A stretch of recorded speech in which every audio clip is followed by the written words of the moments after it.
Asyhadu an la ilaha illallah wa asyhadu anna Muhammadan abduhu wa rasuluhu. Allahumma shalli wa sallim alaihi. Amma ba'du, hari yang ke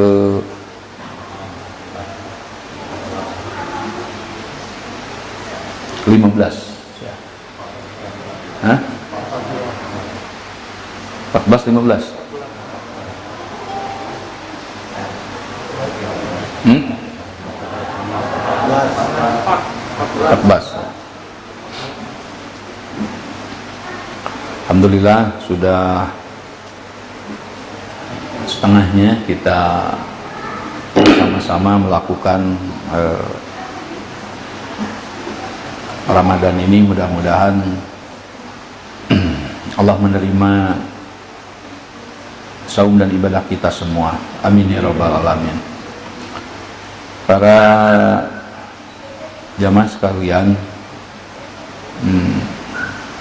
takwa itu adalah karakter. Takwa itu sifat, ya. Sifat.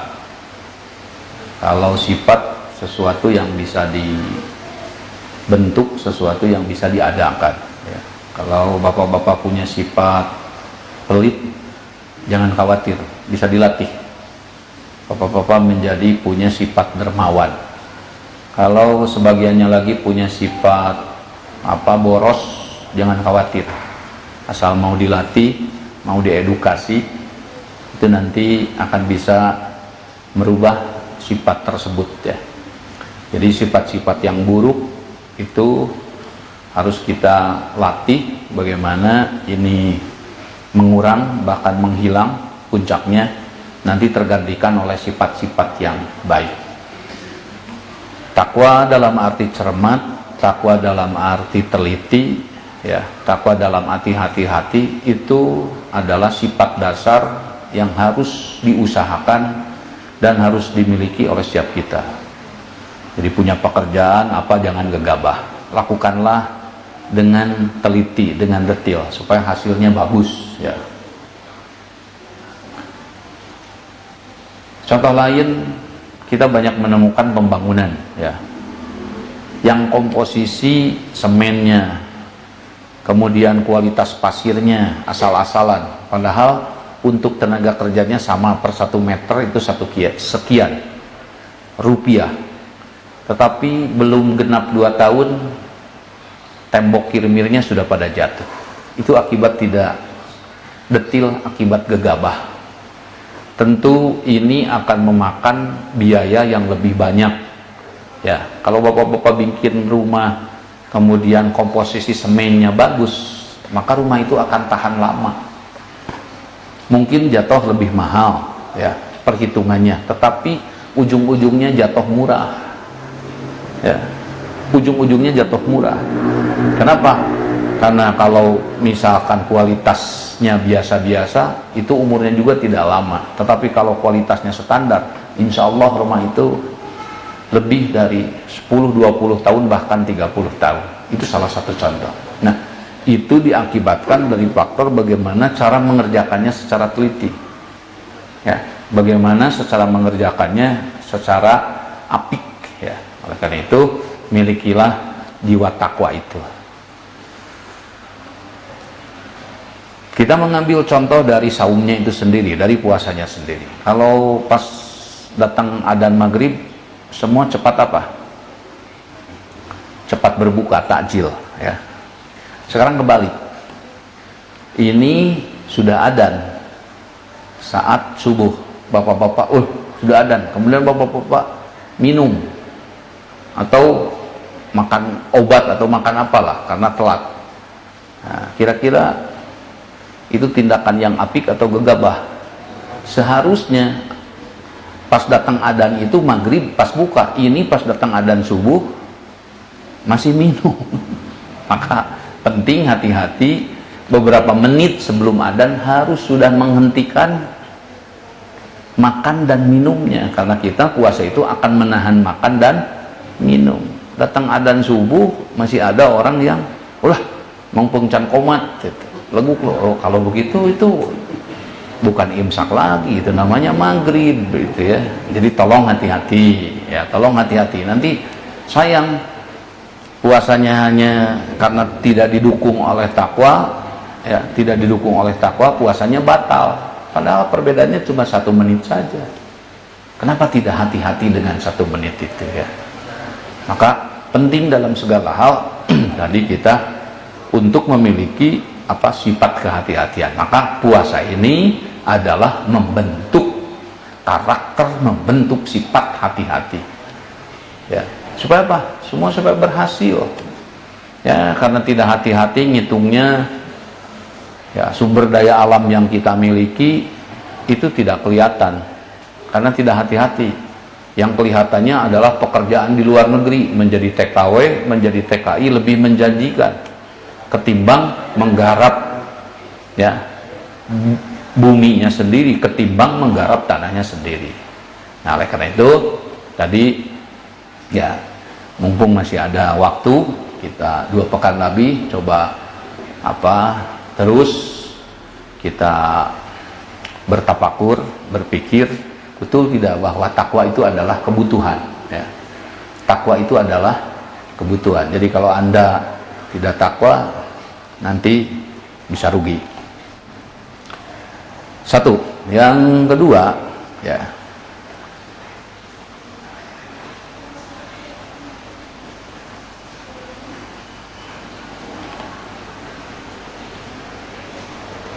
in ana illa nadhirun wa basyirun liqaumin yu'minun. Ya, satu fungsi Nabi sebagai pemberi peringatan. Ya, hati-hati kata Nabi. Ini pemberi peringatan, hati-hati. Anda bisa rugi, Anda bisa apa? Satu, dia fungsi dia. 2, fungsi dia bagi orang-orang yang beriman, bagi orang-orang yang mempercayainya adalah fungsinya sebagai fungsi apa? Penyemangat, sebagai fungsi pemberi optimis, ya. Karena yang mahal dalam hidup itu adalah semangat dan optimismenya, ya, semangat dan optimismenya. Bagaimana dulu negara Indonesia ini dimerdekakan oleh semangat, oleh optimisme. Mereka tidak memiliki senjata seperti yang dimiliki oleh penjajah Belanda waktu itu, tidak memiliki kapal perang, tidak memiliki tank baja, ya, hanya seadanya saja. Tetapi semangat ingin memerdekakan diri itu yang mendorong mereka menjadi meraih kemerdekaan hari ini. Maka semangat itu perlu dipupuk, ya, perlu dibangun, perlu diciptakan, ya. Jadi yang sudah biasa berangkat ke masjid begini, jangan tanggung-tanggung, ya. Semangatnya itu harus meliputi seluruh aspek, bukan hanya tadi masalah ke masjidnya, tetapi semangat untuk mencapai hidup sejahtera juga harus optimis. Kenapa? Karena Allah, ya, sudah membentangkan inna rabbaka yabsutur rizqa. Karena Allah jauh sudah membentangkan rizki, mau seberapa, ya, mau seberapa yang kita ambil. Maka kemarin saya sampaikan apa perbedaannya antara sejahtera dengan kaya. Kalau kaya itu belum tentu sejahtera, tapi sejahtera itu lebih kepada konsepnya, lebih kepada pengelolaan. Bagaimana tanah yang kita miliki meskipun tidak berhektar-hektar, ya, bisa bermanfaat, bisa menghasilkan. Bagaimana meskipun saya usia tinggal beberapa tahun lagi, ini terisi dengan baik, ya. Itu berpikir sejahtera. Karena, ya, terus terang kalau tidak berpikir konsep, mau menggunakan pikiran apa, ya, mau menggunakan konsep apa, maka kenapa ihdinas siratal mustaqim, kita meminta konsep yang lurus, yang akan berhasil. Maka kenapa fa'ina tadhabun, kalau kalian tidak menerima konsep ini, fa'ina tadhabun, kemana kalian mau pergi? Memangnya kemana mau pergi? Mau pergi kepada kemiskinan, mau pergi kepada kebodohan, ya. Maka oleh karena itu jangan menganggap enteng, ya, masalah konsep, ya. Maka betul Allah, bagaimana Allah cara membentangkan rezeki. Nah, kembali Fungsi Nabi di situ adalah orang-orang kecil yang dipimpin oleh beliau bagaimana menjadi punya semangat, menjadi punya optimisme, ya, menjadi punya optimisme. Ya, mungkin bapak-bapak dan ibu-ibu sebagai saksi hidup, ya, kita pun semua berangkat dari kecil, ya, tidak melimpah, tapi hari ini, ya, alhamdulillah, ini tidak lepas dari apa yang sudah kita lakukan baik sebelumnya, apa yang sudah kita lakukan usaha dengan gigi setahap, luar biasa, ya, luar biasa. Hanya ingin mengumpulkan orang bisa berjamaah saja itu tidak mudah, ya, tidak mudah, butuh waktu, butuh proses. Bagaimana berjibaku, bagaimana saya berjuang. Nah, saya minta kepada bapak-bapak juga, tolong sambungkan dengan yang lainnya. Kenapa butuh orang menjadi soleh? Kenapa butuh masyarakat ini menjadi baik? Kalau masyarakatnya terdiri dari banyak yang tidak baiknya, yang repot itu orang-orang yang baiknya. Ya, yang repotnya apa? Kalau terdiri banyak orang yang miskin-miskinnya, miskin karena tadi kemalasan, miskin karena kebodohan, ini bencana. Bagaimana anak-anak kita itu mereka dilatih, dibina oleh kita, dan harus mengetahui Anda jangan miskin karena bencana. Karena kalau miskin karena bencana, karena malas, karena kebodohan, itu Anda itu tidak berguna. Apa fungsinya hidup? Bukankah hidup untuk membuat kebaikan? Itu harus disupportkan. Bawalah ke masjid, bawalah kepada kesejahteraan, bawalah kepada ketauhidan, ya, bawalah kepada kedisiplinan. Itu yang harus dilakukan. Nah, insya Allah kalau sudah melakukan itu, simpanlah optimisme, simpanlah harapan. Sebagaimana seorang petani sudah menanam, memelihara, maka dia berharap saat panen nanti hasilnya akan melimpah. Saat kita capek membina anak, saat kita capek membina keluarga, mengajak keluarga ke masjid, mengajak keluarga untuk berpikir masalah kesejahteraan dan mengusahakannya, maka beroptimislah. Tetapi kalau kita tidak melakukan apa-apa, apa yang mau kita optimiskan? Maka kata Nabi, sifat hidup orang mukmin itu adalah hari ini harus lebih baik dari hari kemarin. Kenapa? Karena ada perbuatan yang kemarin yang akan bisa dipetik pada hari ini. Hari besoknya harus lebih baik dari hari ini, dan begitu pun hari-hari selanjutnya. Kalau sifat ini terus ditanam sampai ajal menjemput pun, kalau ini terus ditanam sampai ajal menjemput pun kita tetap akan tersenyum. Kenapa? Karena kita akan merasakan jariahnya yang dilakukan oleh kita, oleh anak-anak kita. Allahumma gfir lahu warhamhu. Saya teringat kepada almarhum, beliau mengatakan kalau mau melihat ramainya ini jamaah, nanti tunggu setelah saya meninggal, jamaah ini akan semakin ramai, kata beliau. Kenapa? Karena beliau menanam. Kalau ukuran waktu beliau waktu itu dalam pandangan beliau misalkan tingginya 5 meter, maka ditambah 10 tahun lagi akan berapa meterkah itu tingginya? Sama dengan bapak-bapak menanam kelapa. Kalau hari ini umurnya 3 tahun, kemudian bapak-bapak berjalan lagi 4 tahun, maka di tahun yang keempat dari 3 tahun yang sudah ini, itu akan bisa memetik dan menjualnya. Seperti itulah kehidupan. Apa yang kita tanam hari ini? Ya, maka oleh karena itu tanamkan berjamaahnya, karena berjamaah itu menciptakan kekuatan emosional, menciptakan kekuatan rohani. Tanamkan benihnya, tanamkan sejahteranya.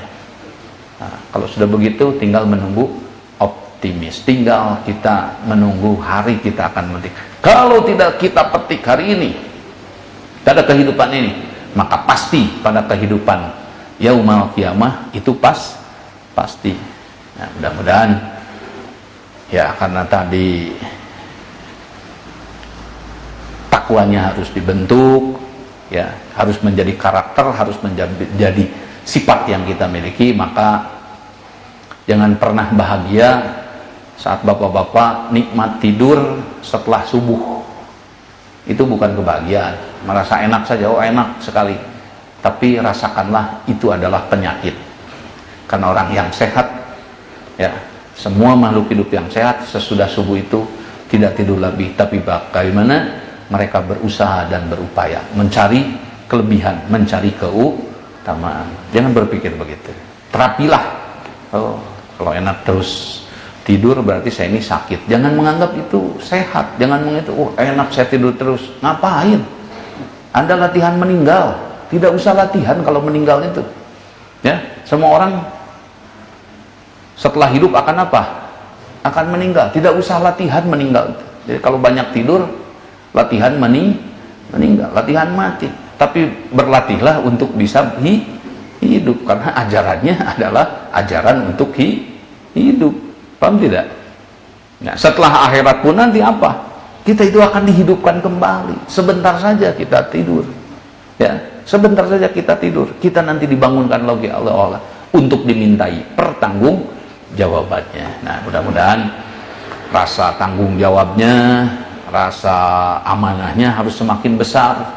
Ya, bapak-bapak sudah punya anak, sudah punya istri, jangan berpikir kekanak-kanakan lagi, ibu-ibu, tetapi berpikirlah dewasa. Kita diberi amanah oleh Allah, mau diapakan amanah itu. Soleh tidaknya anak-anak tergantung kepada orang tua. Sejahteranya, miskinnya kita tergantung kepada kita. Bagaimana kita mengolahnya? Maka belajarlah semua untuk menjadi baik. Sekian, mari kita lanjutkan.